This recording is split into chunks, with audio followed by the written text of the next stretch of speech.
Have you ever taken a physical fitness assessment? I've been taking them since I was 17 and I'm now 32. I've lived a fairly healthy lifestyle through that time, but I've definitely noticed a change in my physical abilities. It's well known that as you age past 30, your body begins slowly degenerating. It is possible to stay in great shape at all ages, but most of us reach peak physical form in our 20s. Why then does the U.S. Army believe it is fair for all ages to be held to the same standards in their new fitness test?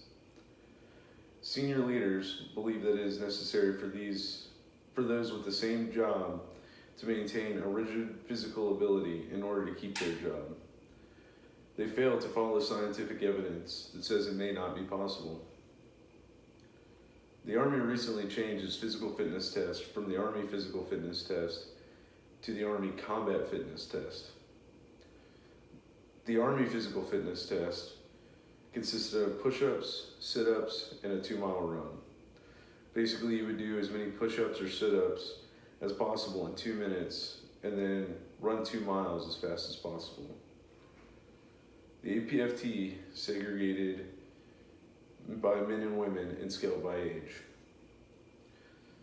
Men had different standards to women, which was partially the new reason for a new test.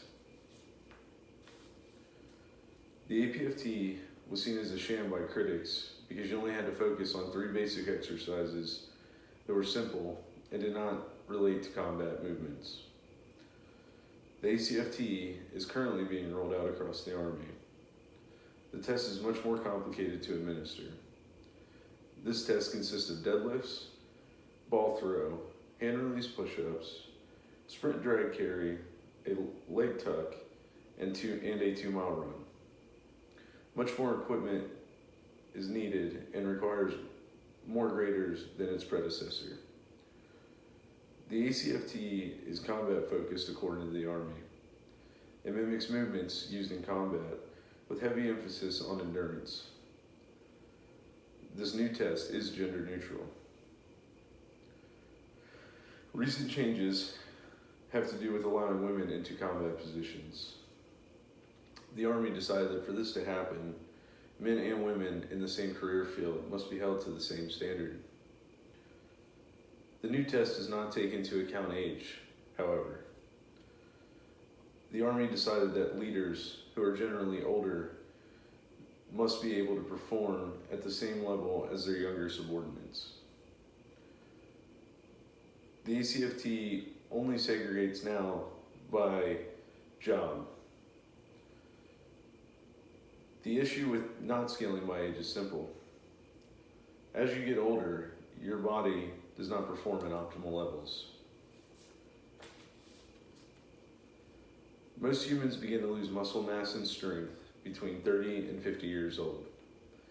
It usually begins with a small but noticeable change. This is also the time where joints and ligaments begin to break down. Humans between 20 to 30 are at peak physical condition, according to a study from 2014. They also have a healthy cardiovascular system and less wear and tear on their joints and ligaments. Older people between 30 and 50 are usually in supervisor roles in the military. They're generally needed more for their minds than their physical ability. They tend to train and supervise instead of doing physical tasks in combat. These leaders, who are no longer known for physical ability, are still vital to the Army for their experience. Is it fair to assume the Army made a mistake in implementing this new test? I believe it is. The Army should introduce fair standards that allow older soldiers to retain their job. The Army must follow the science that dictates that age does play a factor in physical fitness. They run the risk of losing all sorts of experience in their combat career fields if they fail to do so.